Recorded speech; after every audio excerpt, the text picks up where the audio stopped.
أما بعد فأعوذ بالله من الشيطان الرجيم بسم الله الرحمن الرحيم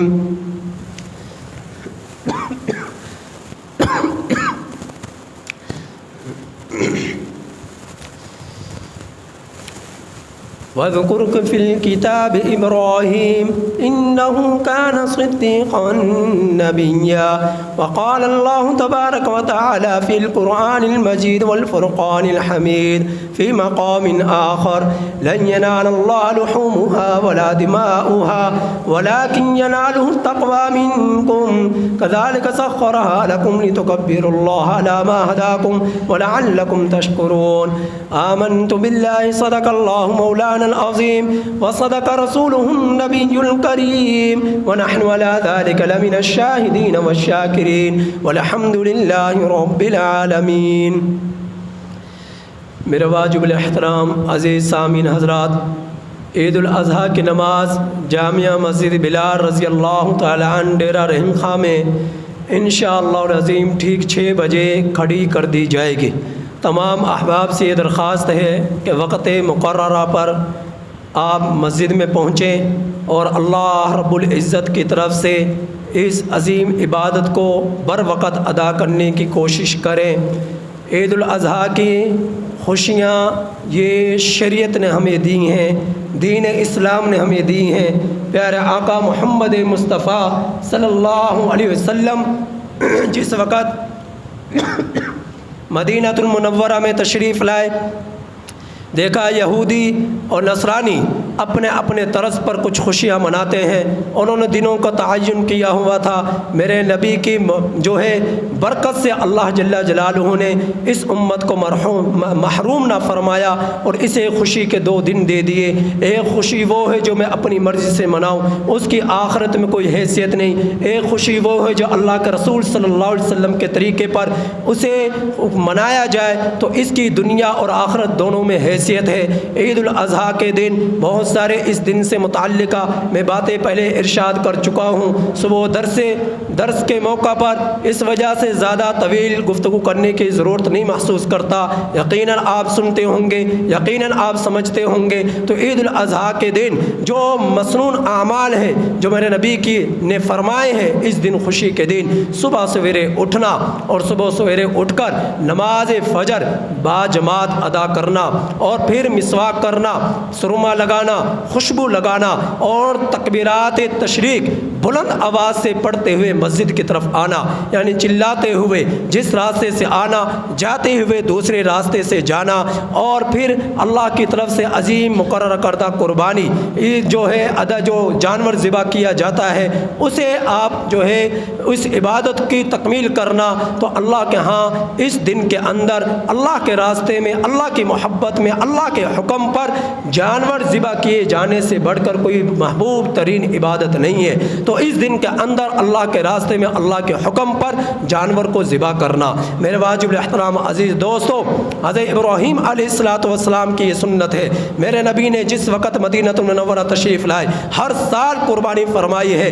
آخری سال میں 100 اونٹوں کی قربانی فرمائی، 63 اونٹ اپنے ہاتھ سے ذبح کیے، اور جو ہے باقی اونٹ جو ہے حضرت علی رضی اللہ تعالیٰ عنہ نے اپنے ہاتھ مبارک سے ذبح کیے۔ اس لیے آپ حضرات سے درخواست ہے، بہترین افضل عمل یہ ہے کہ آپ اپنے جانور کی گردن پر خود چھری چلائیں، خود اسے ذبح کریں، اور خدا نہ خواستہ آپ میں ہمت نہیں یا ذبح نہیں کر سکتے تو کم از کم اس جانور کے قریب کھڑے ہوں، اور خواتین باپردہ کھڑی ہوں۔ تو اس دن کے اندر جو خرافات ہوتی ہیں جن میں لوگ عام طور پر مبتلا ہوتے ہیں، سب سے پہلی چیز یہ کہ جانور تو خریدتے ہیں، پتہ ہے کہ عید کا دن ہے، اسے ذبح کرنا ہے، لیکن اس میں عام طور پر لوگوں کی نیت جو دیکھی جاتی ہے وہ گوشت کھانے کی ہوتی ہے کہ گوشت کھانا ہے، گوشت کھانا ہے۔ تو اللہ کے حکم پر عمل تو کر رہے لیکن نیت گوشت کھانے کی ہے۔ آپ گوشت تو کھا لیں گے لیکن اجر نہیں ملے گا، ثواب نہیں ملے گا۔ ثواب اور اجر تب ملے گا جب آپ کی نیت درست ہوگی کہ میں اللہ کے حکم پر اس جانور کو ذبح کر رہا ہوں تاکہ میرا اللہ خوش ہو جائے،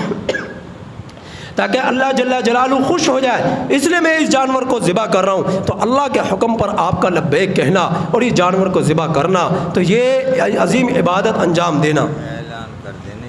دوسری چیز ہے، عام طور پر لوگ جس دن عید ہوتی ہے، اب عید کی نماز ادا کرنا یہ واجب ہے، اور فجر کی نماز پڑھنا یہ فرض ہے۔ فجر کی نماز کو ادا نہیں کرتے، فجر کی نماز البتہ رہ جاتی ہے، قضا ہو جاتی ہے، یہ بہت بڑا گناہ ہے۔ فرض نماز کو چھوڑ دینا اور واجب پر عمل کرنا، لیکن یہ بات بھی نہیں کہ فرض آپ سے چھوٹ گیا تو واجب کو بھی چھوڑ دو، لیکن اس واجب سے زیادہ اہم عبادت فجر کی نماز تکبیر و اولیٰ کے ساتھ جماعت کے ساتھ ادا کرنا۔ خدا نہ خواستہ جماعت کے ساتھ ادا نہیں کر سکتے تو کم از کم وقت پر ادا کرنا، وقت پر ادا کرنا، قضا نہ ہونے دینا۔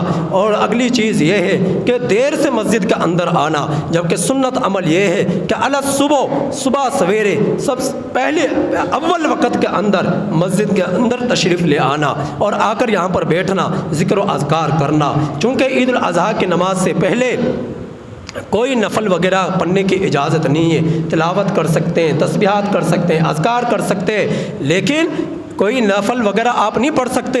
تلاوت قرآن کر سکتے، سجدہ تلاوت کر سکتے، قضا نماز پڑھ سکتے، لیکن نفل وغیرہ نہیں پڑھ سکتے آپ۔ اور اگلی چیز یہ ہے کہ مسواک کرنا، بال وغیرہ ناخن وغیرہ کاٹنا، اس کے لیے جو قربانی کرنے والا ہے اس کے لیے جب عید کی نماز پڑھ لے، جب جانور کو ذبح کرے اسی وقت اپنے بال اور ناخن وغیرہ کاٹے، اس سے پہلے نہ کاٹے، تاکہ آپ کے اعضاء کی بھی قربانی ہو جائے، بال اور ناخنوں کی بھی قربانی ہو جائے۔ اور یہ بھی مقصد ہے، میرا نبی جو ہے وہ تو چاہتا ہے کہ میرے امت کا ایک فرد بھی جہنم میں نہ جائے، اور جو جنت میں چلا جائے وہ بھی اعلیٰ درجوں پر جائے، نیچے کے درجوں پر نہ جائے۔ یہ نبی کی منشا ہے، یہ اللہ کے رسول صلی اللہ علیہ وسلم کی چاہت ہے۔ اس لیے فرمایا کہ جب تم عید کے دن جانور ذبح کرو تو ناخن اور بال اسی وقت کاٹو، اس کے بعد کاٹو، تاکہ ان کی بھی قربانی ہو جائے۔ اور یہ بھی کہ جو حاجیوں پر اللہ تعالیٰ انوارات اتارے، تجلیات اتارے، آپ ان تجلیات اور ان برکات سے، ان رحمتوں سے آپ بھی محروم نہ ہوں، ان کا کچھ نہ کچھ حصہ آپ کو بھی مل جائے، کیونکہ ان کے لیے بال کاٹنا منع ہے، ناخن کاٹنا منع ہے۔ اس لیے فرمایا تم بھی نہ کاٹو، تاکہ ان کے ساتھ مشابہت ہو جائے اور اللہ آپ پر بھی وہ برکتیں اور رحمتیں اور تجلیات نازل فرما دے، انوارات نازل فرما دے جو حاجیوں پر اللہ رب العزت ان دنوں میں عطا فرماتے ہیں۔ تو جب عید کا دن ہو آپ جانور کو ذبح کریں، کوشش کریں چھری کو تیز کر لیں۔ یہ بھی بہت بڑی کوتاہی ہے جو برتی جاتی ہے کہ چھری تیز نہیں ہوتی اور جانور تڑپتا رہتا ہے، اور جب جانور کو زمین پر لٹا دیا جائے یہ غلطی کی جاتی ہے، فوراً چھری نہیں پھیری جاتی، اسے 10-10 منٹ 15-15 منٹ اس جانور کو لٹائے رکھتے اور اس کی گردن پر چھری نہیں پھیری جاتی، تو یہ بہت بڑا ظلم ہے، اس جانور کو تکلیف پہنچانا ہے۔ تو اگلا عمل جو ہے جانور کو جانور کے سامنے ذبح نہ کیا جائے، جانور کو جانور کے سامنے ذبح نہ کیا جائے۔ دوسرے جانور کو آپ ذبح کرنا چاہتے ہیں تو اسے تب لے کر آئیں جب پہلا جانور ذبح ہو چکا ہو، پہلا جانور ذبح ہو چکا ہو، یا اس جگہ پر لے کر آئیں جہاں پر جانور ذبح نہ ہوا ہو، تاکہ خون کو دیکھ کر اس کے اندر یہ گھبراہٹ، اس کو تکلیف اور زیادہ بڑھ نہ جائے۔ اگلی بات یہ ہے کہ جب جانور کو ذبح کر لیا تو اسے ٹھنڈا ہونے دے۔ کسائیوں کو جلدی ہوتی ہے، چونکہ کئی جگہوں پر جا کر وہ جانوروں کو ذبح کرتے ہیں اور ان کی کوشش ہوتی ہے ہم زیادہ سے زیادہ کمائی حاصل کر لیں۔ وہ عید کی نماز کو بھی نہیں پڑھتے، اکثر عید کی نماز کو بھی نہیں پڑھتے تاکہ زیادہ دہاڑی لگ جائے، زیادہ پیسے کما لوں، وہ عید کی نماز کو بھی نہیں پڑھتے، اور وہ آتے ہیں اور جانور کو ٹھنڈا بھی نہیں ہونے دیتے، تیزی کے ساتھ اس کو کھال اتارنا شروع کر دیتے ہیں۔ جیسے سنت عمل یہ ہے کہ آپ جانور کو ٹھنڈا ہونے دیں، اچھی طرح سے جانور جب ٹھنڈا ہو جائے اس کے بعد آپ اس کی کھال کو اتاریں۔ اور یہ جو مالک ہے، جو قربانی دینے والا ہے، اسے چاہیے ان چیزوں پر غور کرے۔ یہ کسائی اس چیز کا اہتمام نہیں کرتے تو اس پر یہ جانور کے ساتھ بہت بڑا ظلم ہے، لہٰذا ان چیزوں کا خیال کیا جائے۔ اگر وہ ایسا کرتے ہیں تو قربانی دینے والے شخص کو چاہیے ان کو منع کرے، انہیں روکے کہ بھائی جانور کو پہلے ٹھنڈا ہونے دے اور اس کے بعد اس کی کھال اتارنا، جانور کا من کا نہ توڑا جائے۔ جب ذبح کیا ابھی وہ بیچارہ تڑپ رہا ہے اور اسی دوران اس کے گردن کو زور سے مروڑ کر اس کا من کا توڑ دیا، ایسا نہ کرے۔ کم از کم اس کی 4 رگوں کو کاٹیں، 3 رگیں تو کٹنا ہر حال میں لازم ہے۔ 4 رگیں کاٹنے کے بعد جو اگلی 5ویں رگ ہے جو ہڈی کے درمیان ہے، حلقوں کے درمیان ہے، آپ اسے تب کاٹیں جب خون بہنا بند ہو جائے، اس کے بعد اسے کاٹیں تو اس کے بعد کاٹنے سے ہی جانور کی پھر روح نکل جاتی ہے، یعنی وہ ٹھنڈا ہو جاتا ہے، اس کے بعد وہ تڑپتا نہیں ہے۔ تو یہ بہت ساری باتیں ہیں یہ جن پر عمل کرنے کی انتہائی ضرورت ہے۔ اچھا، پھر اس کے بعد بعد جانور کی جو قربانی کے جانور کی کھال ہے اسے آپ اپنے استعمال میں نہیں لا سکتے، آپ اسے بیچ نہیں سکتے۔ یہ غرباء کا حق ہے، یہ فقراء کا حق ہے، یہ مساکین کا حق ہے۔ سب سے بہترین مدارس کے اور طلباء کا حق ہے کہ وہ علم نبوت حاصل کرنے کے لیے مدارس میں آئے ہیں۔ اصل میں مدارس کے سسٹم کو بند کرنے کے لیے ہضم نہیں ہوتی باطل کو یہ باتیں، تو وہ کیا کرتے ہیں، اب جو امیر ترین کروڑ پتی کھرب پتی ہیں وہ کروڑوں روپے تشہیرات پر لگاتے ہیں، کیا کہ قربانی کی کھالیں فلاں ادارے کو دی جائیں، فلاں ادارے کو دی جائے، اور یہ مدارس محروم ہو جائے۔ سارا سال ان کو اللہ رب العزت کے دین کی تعلیم دی جاتی ہے، نبی کی شریعت کی تعلیم دی جاتی ہے، علم نبوت یہ حاصل کرتے ہیں۔ آپ مجھے بتائیں روئے زمین پر قرآن سے حدیث سے بڑھ کر کوئی علم ہے جو جس کو سیکھا جا سکے؟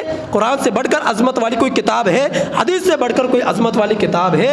اگر ہے تو وہ لا کر دکھاؤ۔ جب افضل ترین یہ علم ہے تو ایسے اس کے حاصل کرنے والے لوگ بھی عظیم ترین لوگ ہیں، لہٰذا ان کی حوصلہ افزائی کی جائے، ان کے حوصلوں کو بڑھایا جائے۔ اللہ پاک سے دعا ہے کہ اللہ تعالی ہم میں سے ایک کو کامل سمجھ نصیب فرمائے اور عمل کی توفیق نصیب فرمائے۔